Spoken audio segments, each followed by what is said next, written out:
Hi hello everyone, welcome back to our channel smiling Mishika.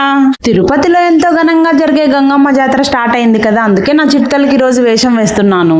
ఈ 2026 సంవత్సరంలో గంగమ్మ జాతర మే 5వ తేదీన స్టార్ట్ అయ్యి 13వ తేదీన విశ్వరూప దర్శనంతో జాతర ముగుస్తుంది.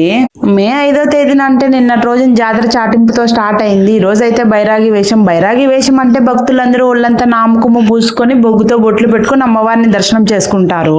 ఇంకా అలానే చిన్నపిల్లలకు కూడా రోజుకు ఒక వేషం వేసుకొని అమ్మవారిని దర్శనం చేసుకుని వస్తే మంచిదని భావిస్తారు. నా చిట్టితల్లికి ఇది సెకండ్ టైం. లాస్ట్ ఇయర్ కూడా వేషం వేశాను.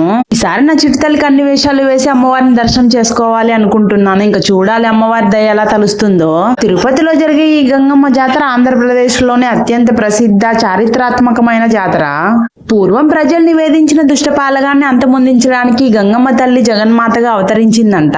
ఈ గంగమ్మ తల్లి గురించి తెలుసుకున్న దుష్టపాలగాడు దాక్కొనగా అమ్మవారు 3 రోజుల పాటు వివిధ వేషాలు వేసి చివరిగా దుర్వేషంలో ఉన్నప్పుడు ఆ దుష్టపాలగాడు కనబడగా అమ్మవారు తన విశ్వరూపంతో అతన్ని సంహరించిందంట. అలా ప్రజలందరూ భక్తితో వివిధ వేషాలు వేసి అమ్మవారు దుష్ట శక్తులన్నీ పారద్రోలి కోరిన కోరికలు తీర్చాలని చెప్పేసి పూజిస్తారు.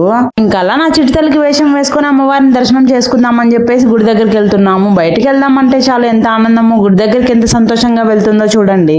మేము వెళ్ళింది మార్నింగ్ కాబట్టి పెద్దగా రష్ ఏం లేదు, జనాలు తక్కువగానే ఉన్నారు. ఇంకా గుడి చుట్టూ 3 ప్రదక్షిణలు చేసేసి దర్శనానికి అయితే వెళ్ళిపోతున్నాము. ఇంకా అలా అమ్మవారి దర్శనం చేసుకుని బయటకు వచ్చేసి కొద్దిసేపు కూర్చుందామని చెప్పేసి కూర్చొని ఉన్నాము. చూస్తున్నారు కదా, నా చిట్టితల్లిలాగే వేరే పిల్లలు కూడా వేషం వేసుకుని అమ్మవారి దర్శనం చేసుకుని బయటకు వచ్చి కూర్చొని ఉన్నారు. ఇది ఇంకా ఫస్ట్ రోజే. పిల్లలు పెద్దలు అనే తేడా లేకుండా మగవారు ఆడవాళ్ళ వేషం వేసుకొని ఇంకా పిల్లలు కూడా వివిధ వేషాలు వేసుకొని తీసుకొని వస్తారు. పిల్లలైతే మామూలుగా కన్నా ఈ వేషాల్లోనే ఎంత క్యూట్ గా ఉన్నారో కదా. ఇంకా చాలా మంది పిల్లలు అయితే వస్తూ ఉన్నారు, పోతూ ఉన్నారు అమ్మవారిని దర్శనం చేసుకొని. వీడియో నచ్చితే లైక్ చేయండి. ఇంకా మరిన్ని గంగమ్మ జాతర వీడియోస్ కోసం మన ఛానల్ ని సబ్స్క్రైబ్ చేసుకోండి.